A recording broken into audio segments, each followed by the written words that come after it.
ବନ୍ଧୁଗଣ ଜୟ ଜଗନ୍ନାଥ। ଆଜି ରାତି ଠାରୁ ଏହି ରାଶିଙ୍କ ଉପରେ ବର୍ଷିବ ମହାଦେବଙ୍କ କୃପା।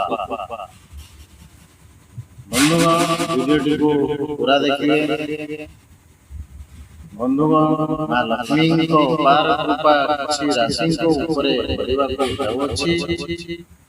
ଗ୍ରହ ଗୋଚର ସ୍ଥିତି ଏପରି କିଛି ବନିବାକୁ ଯାଉଅଛି, ଯାହା କାରଣରୁ ଆଜି ରାତିଠାରୁ 5ଟି ରାଶିଙ୍କର ଭାଗ୍ୟ ପୁରାପୁରି ବଦଳିବାକୁ ଯାଉଅଛି।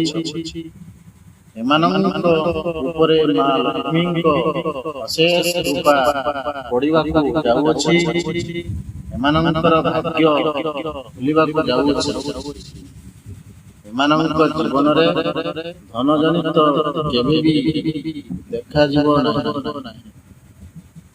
ପ୍ରତ୍ୟେକ ବ୍ୟକ୍ତି ନିଜ ଜୀବନରେ ଧନୀ ହେବାକୁ ଚାହିଁଥାନ୍ତି, କିନ୍ତୁ ଗ୍ରହର ସ୍ଥିତି ଅନୁଯାୟୀ ଭାଗ୍ୟ ନିର୍ଭର କରିଥାଏ। ଆସନ୍ତୁ ଜାଣିବା ସେହି ରାଶିଙ୍କ ବିଷୟରେ ବିସ୍ତାର ଭାବେ। ଏହି ରାଶିମାନଙ୍କ ଜୀବନରେ ବହୁତ ବଡ଼ ପରିବର୍ତ୍ତନ ହେବାକୁ ଯାଉଅଛି। ମା ଲକ୍ଷ୍ମୀଙ୍କ କୃପାରୁ ଏହି ରାଶିର ଲୋକଙ୍କ ଜୀବନରେ କାର୍ଯ୍ୟକ୍ଷେତ୍ରରେ ଉନ୍ନତି ଏବଂ ସଫଳତା ହାସଲ ହେବ। ଏମାନେ ଅପାର ସମ୍ପତ୍ତିର ଅଧିକାରୀ ହେବେ।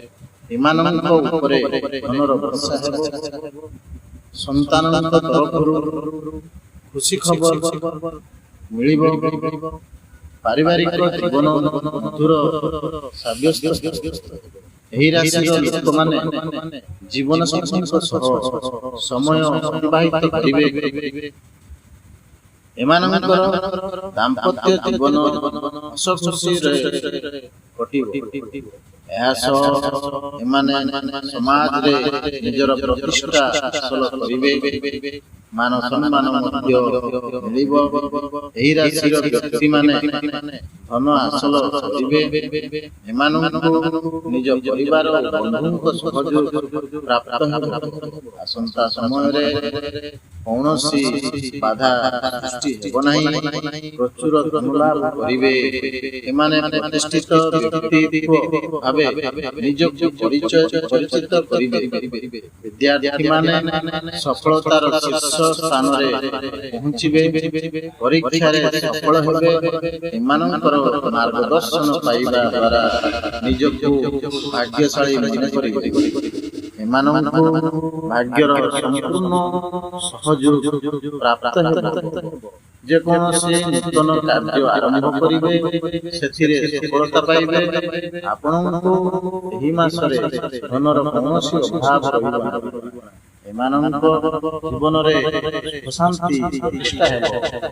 ଏମାନଙ୍କର ପ୍ରେମ ଜୀବନ ବହୁତ ଭଲ ରହିବ।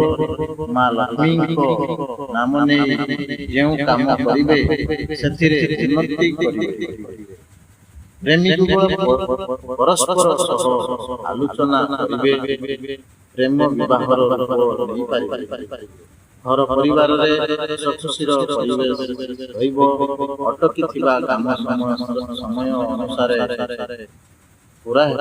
ତେବେ ସେହି ଭାଗ୍ୟଶାଳୀ ରାଶି ଗୁଡ଼ିକ ହେଉଛନ୍ତି ମକର ରାଶି, କୁମ୍ଭ ରାଶି, ସିଂହ ରାଶି, ତୁଳା ରାଶି ଓ ବୃଷ ରାଶି। ବନ୍ଧୁଗଣ, ଆପଣମାନଙ୍କୁ ଭିଡ଼ିଓଟି ଯଦି ଭଲ ଲାଗିଥାଏ ସବସ୍କ୍ରାଇବ୍ କରିବାକୁ ଜମାରୁ ଭୁଲିବେନି। ଲାଇକ୍ କରନ୍ତୁ, କମେଣ୍ଟ କରନ୍ତୁ, ସେୟାର କରନ୍ତୁ। ଯଦି ଭିଡ଼ିଓରେ କିଛି ଭୁଲ ତ୍ରୁଟି ହୋଇଯାଇଥାଏ ତାହେଲେ ଜୟ ଜଗନ୍ନାଥ, ଜୟ ମା ଲକ୍ଷ୍ମୀ। ଧନ୍ୟବାଦ।